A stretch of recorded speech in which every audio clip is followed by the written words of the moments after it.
Students, आज के lecture में हम लोग कंसंट्रेशन को कैलकुलेट करने के बचे हुए यूनिट को डिस्कस करेंगे। यहाँ पर आज हम लोग बात करेंगे मोलारिटी की, मोलालिटी की और मोल फ्रैक्शन की। तो चलिए फिर स्टार्ट करते हैं हम लोग हमारे लेक्चर को। बात करते हैं मोलारिटी की। तो सबसे पहले मोलारिटी के डेफिनेशन को डिस्कस कर लेते हैं। मोलारिटी को हम लोग इस तरह से डिफाइन कर सकते हैं कि किसी सॉल्यूशन के 1 लीटर वॉल्यूम में सॉल्यूट के जितने नंबर ऑफ मोल्स डिसॉल्व होते हैं, सॉल्यूट के उसी डिसॉल्व नंबर ऑफ मोल्स को सॉल्यूशन की मोलारिटी कहते हैं। अगर हम लोग इसके फॉर्मूले की बात करें तो इसका फॉर्मूला होता है molarity is equal to number of moles of the solute upon volume of the solution in litres. Molarity को हम लोग रिप्रेजेंट करते हैं कैपिटल एम से, number of moles of solute को हम लोग रिप्रेजेंट करते हैं स्मॉल एन से, और वॉल्यूम ऑफ द सॉल्यूशन को किससे रिप्रेजेंट करते हैं, कैपिटल वी से। तो फॉर्मूले से भी समझ में आ रहा है, number of moles of the solute upon volume of the solution in litres. Simple सी चीज है कि किसी सॉल्यूशन के 1 लीटर वॉल्यूम में सॉल्यूट का जितना भी नंबर ऑफ मोल्स डिसॉल्व है वही क्या कहलाएगी, सॉल्यूशन की मोलारिटी। तो इस तरह से हमारा सिंपली मोलारिटी कंप्लीट हो गया। तो अब हम लोग बात करते हैं मोलालिटी की। तो सबसे पहले मोलालिटी के डेफिनेशन को क्लियर कर लेते हैं। अगर हम लोग मोलालिटी को डिफाइन करें तो हम इस तरह से कर सकते हैं कि 1 किलोग्राम सॉल्वेंट में सॉल्यूट के जितने नंबर ऑफ मोल्स डिसॉल्व होते हैं, सॉल्यूट के उन्हीं डिसॉल्व नंबर ऑफ मोल्स को हम लोग सॉल्यूशन की मोलालिटी कहते हैं। इस चीज को अब हम लोग फॉर्मूले से समझते हैं। यहां पर देखिए कि मोलालिटी इज इक्वल टू क्या होता है, मोलालिटी इज इक्वल टू होता है number of moles of solute upon mass of the solvent in kilogram. Molality को हम लोग रिप्रेजेंट करते हैं स्मॉल एम से, number of moles of solute को हम लोग रिप्रेजेंट करते हैं स्मॉल एन से, और मास ऑफ द सॉल्वेंट को हम लोग रिप्रेजेंट करते हैं कैपिटल डब्ल्यू से। अब एक चीज समझिए, यहाँ पे आप फॉर्मूले से भी समझ सकते हैं कि जैसे कि फॉर्मूले में लिखा है, फॉर्मूले से भी आप लोग समझ सकते हैं कि मोलालिटी क्या होती है, 1 किलोग्राम सॉल्वेंट में dissolve number of moles of the solute. अब हम लोग बात करते हैं मोल फ्रैक्शन की। तो पहले हम लोग डिस्कस करेंगे मोल फ्रैक्शन ऑफ सॉल्यूट। तो mole fraction of solute is equal to होता है number of moles of solute upon total number of moles of solution. यानी कि अगर हम लोग मोल फ्रैक्शन ऑफ सॉल्यूट को डिफाइन करें तो हम इस तरह से कह सकते हैं कि mole fraction of solute is the ratio of total number of moles of solute to the total number of moles of solution. यानी कि जो हमारा सॉल्यूट का मोल फ्रैक्शन होता है वो एक्चुअल में क्या होता है, रेशियो होता है। ये आपका रेशियो होता है number of moles of solute and total number of moles of solution का।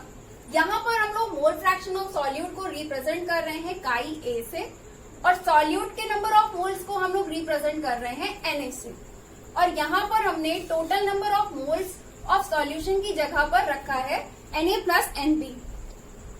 तो अब यहाँ पर आप लोग सोच रहे होंगे कि हमने यहाँ पर total number of moles of solution की जगह पर N A plus N B क्यों रखा है। तो इसके लिए मैं आपको एक्सप्लेन कर देती हूँ कि हमें पहले से पता है कि जो हमारा सॉल्यूशन होता है वो 2 कंपोनेंट से मिलकर के बना होता है ना, सॉल्यूट और सॉल्वेंट।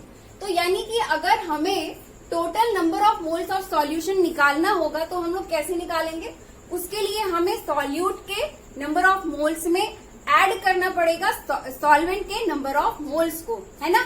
दोनों के नंबर ऑफ मोल्स को ऐड करेंगे तभी हम लोग क्या निकाल पाएंगे, total number of moles of solution. तो इसीलिए हमने यहाँ पर total number of moles of solution की जगह पर क्या रखा है, Na प्लस Nb। तो ये तो हमारा हो गया मोल फ्रैक्शन ऑफ सॉल्यूट। बात करते हैं मोल फ्रैक्शन ऑफ सॉल्वेंट की। Mole fraction of solvent is equal to होता है number of moles of solvent upon total number of moles of solution.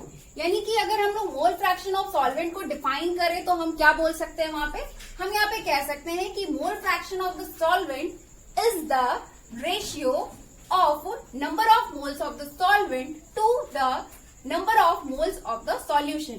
यानी कि जो हमारा सॉल्वेंट का मोल फ्रैक्शन होता है वो रेशियो होता है किसका, number of moles of solvent और total number of moles of solution का। यहाँ पर हम लोग सॉल्वेंट के मोल फ्रैक्शन को रिप्रेजेंट कर रहे हैं काई बी से, और number of moles of solvent को रिप्रेजेंट कर रहे हैं एन बी से। अब फिर और total number of moles of solution को हम लोग रिप्रेजेंट कर रहे हैं Na प्लस NB से। फिर वही चीज हो गई कि Na प्लस NB इसलिए हमने मेंशन किया क्योंकि हमें पता है कि जो हमारा सॉल्यूशन होता है वो दो कंपोनेंट से मिलकर के बना होता है, सॉल्यूट एंड सॉल्वेंट।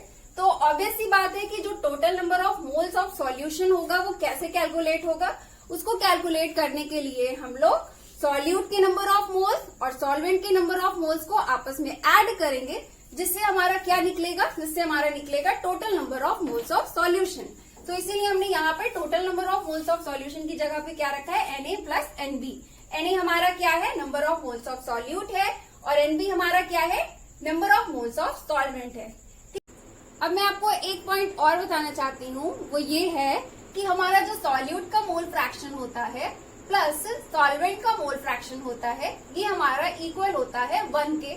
अब बात ये है कि इस फॉर्मूले का यूज क्या है, इसे यूज कहाँ पे करते हैं। तो इस फॉर्मूले का यूज हम लोग उस वक्त कर सकते हैं कि जब हमें सॉल्यूशन के एक कंपोनेंट का मोल फ्रैक्शन पता हो और दूसरे कंपोनेंट का मोल फ्रैक्शन कैलकुलेट करना हो, तो हम आसानी से इस फॉर्मूले का यूज करके कैलकुलेट कर सकते हैं।